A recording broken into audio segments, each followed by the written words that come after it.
Right now, somewhere inside your body, something is growling, cracking, popping, or humming, and you probably have no idea why.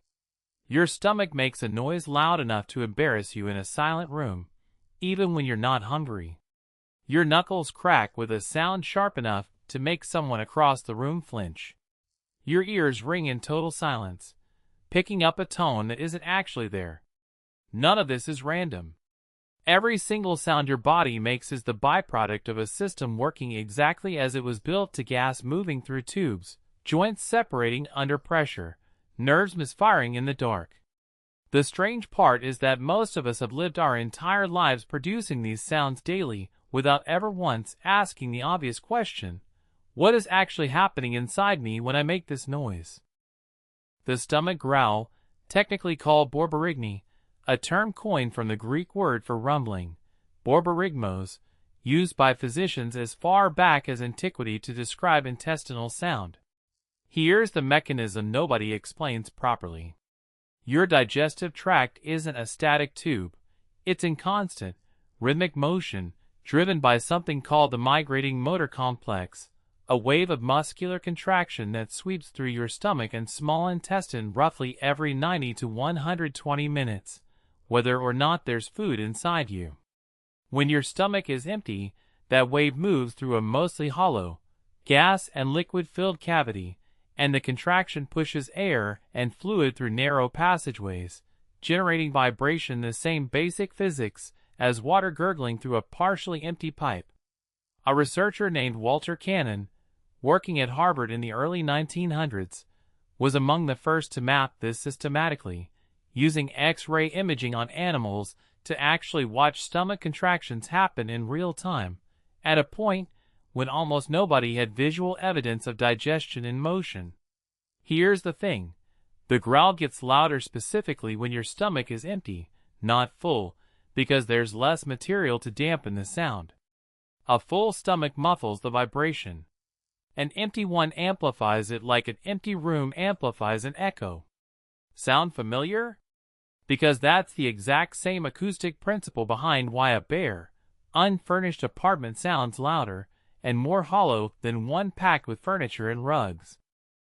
The joint crack: roughly 25 million knuckle crackers exist just among self-reporting adults in surveys conducted across the US and UK, and for decades, the dominant explanation was that cracking came from bubbles bursting inside the fluid that lubricates your joints, called synovial fluid.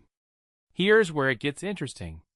In 2015, a team at the University of Alberta led by Greg Kachuk put a volunteer's finger inside a real-time MRI machine and pulled on it until it cracked, capturing the entire event on video for the first time in medical history. What they found overturned the old model. The crack isn't a bubble bursting, it's a bubble forming.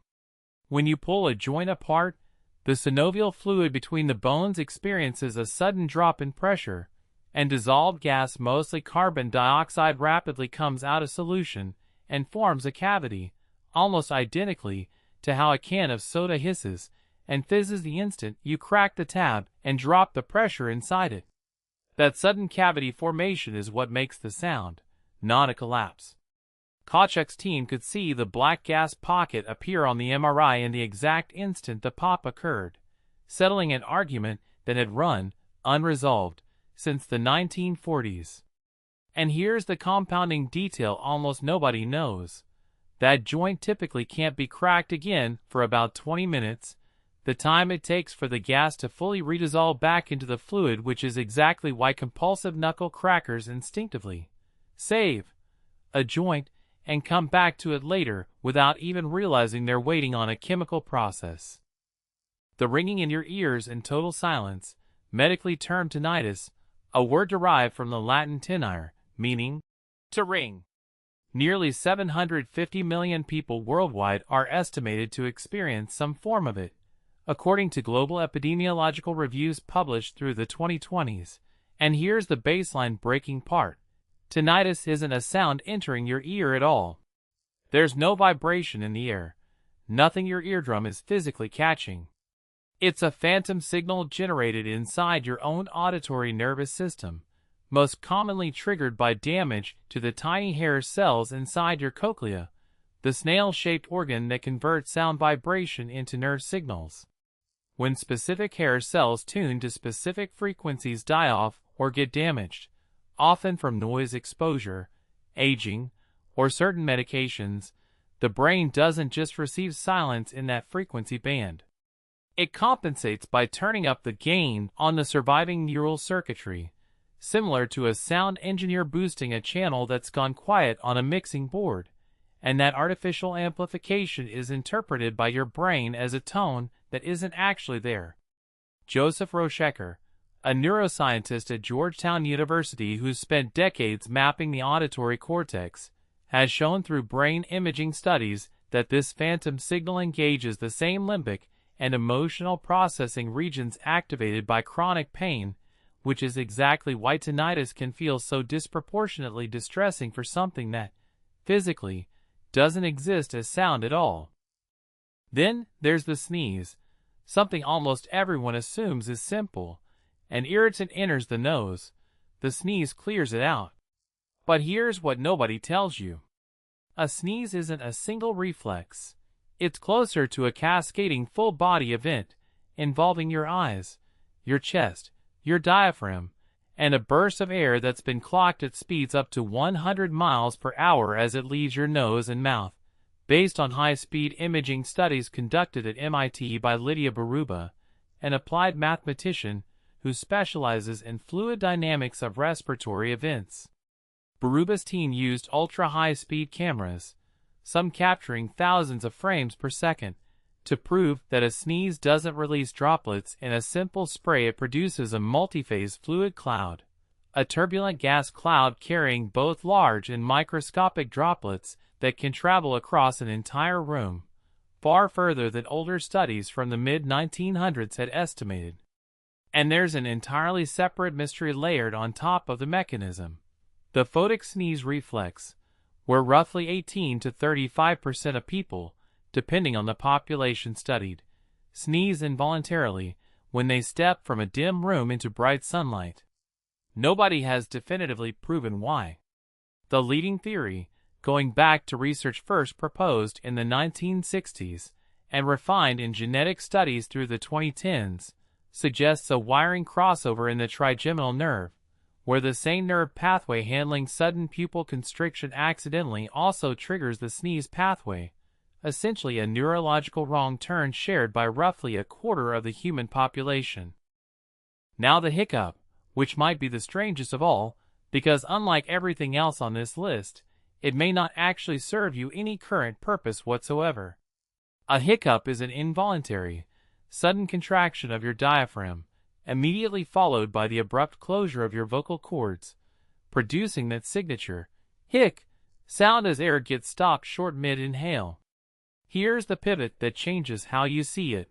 Multiple respiratory physiologists, including work published by Christian Strauss in France in the early 2000s, have proposed that hiccups are an evolutionary leftover from our amphibian ancestors, a reflex tied to the same neural circuitry that lets tadpoles push water across their gills while simultaneously keeping it out of developing lungs.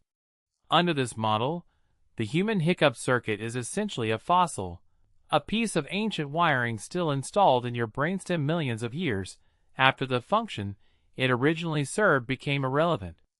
It would explain why hiccups seem to serve no clear modern purpose, and why they're so disproportionately common in fetuses and infants, whose brainstems are closer, developmentally, to that ancient amphibian.